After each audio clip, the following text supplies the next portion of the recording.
I follow people at night. It's not as weird as you think. I'm not a stalker or anything like that, I just pick random people and follow behind them for a while. People watching is considered normal, and I think of following people around as just a more involved version of that. When you people watch in public places, you see how people act when they're in a social setting, but I'm more interested in how people act when they think that nobody is watching. I'll admit that I get a thrill out of being stealthy enough to remain unseen.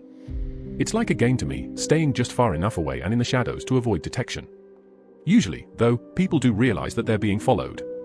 I've been doing this for long enough to know for certain that people have a sixth sense about this kind of thing. I can be as inconspicuous and quiet as possible, but more often than not they'll still stop in their tracks at a certain point and look in all directions because they felt someone staring into the back of their head. After that, if I'm playing the game right, they'll just shake it off and continue on their way, and I'll continue right behind them. I like to see where people go at night.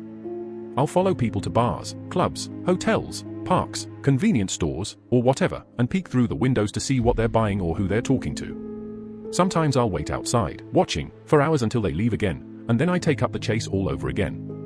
My favorite is when I get to follow them home. I find it so fascinating to see who lives in all of the apartments and houses around the city. That's where their sixth sense will typically kick in again, or for the first time if they haven't subconsciously detected me before that.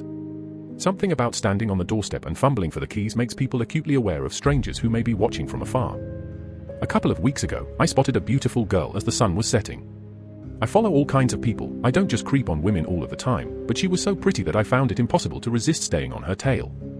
Night fell, and I followed her as she went on a rambling and seemingly aimless walk around the city.